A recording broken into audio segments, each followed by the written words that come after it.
أعوذ بالله من الشيطان الرجيم. بسم الله الرحمن الرحيم. അസ്സലാമു അലൈക്കും വറഹ്മത്തുള്ളാ.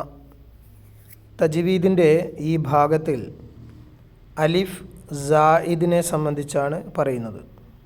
നമ്മൾ മുമ്പ് പഠിച്ചതുപോലെ അലിഫ് ഹുറൂഫുൽ മദ്ദയിൽപ്പെട്ട അക്ഷരമാണ്, നീട്ടാനുള്ള അക്ഷരമാണ്.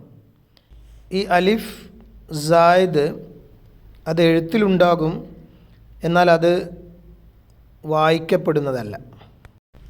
സാധാരണ അലിഫ് ഉച്ചരിക്കാതിരിക്കണമെങ്കിൽ അതിന് ശേഷം ഷദ് അല്ലെങ്കിൽ സുക്കൂൻ ഉണ്ടാകും. എന്നാൽ ഇവിടെ അങ്ങനെ ഷദ്ദോ സുക്കൂനോ ശേഷം വരുന്നില്ലെങ്കിലും ആ അലിഫ് വായിക്കുന്നതല്ല. ഇതാണ് അലിഫ് സായിദ്. ഇത്തരം അലിഫുകൾ വരുന്ന സ്ഥലങ്ങളിൽ അലിഫിന് മുകളിൽ ചെറിയ വൃത്താകൃതിയോ അതല്ലെങ്കിൽ ഒരു ക്രോസ് ചിഹ്നമോ നമുക്ക് കാണാം. എന്നാൽ അന എന്നുള്ള വാക്ക് അതിന് ഇത്തരത്തിലുള്ള അടയാളമൊന്നും ഉണ്ടാവുകയില്ല, എന്നാൽ അത് നീട്ടി വായിക്കുന്നതുമല്ല. ഇതിൻ്റെ ഉദാഹരണമാണ് അഫ ഇമ്മാത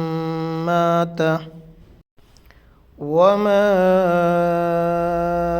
അന മിനൽ മുശ്രികീൻ.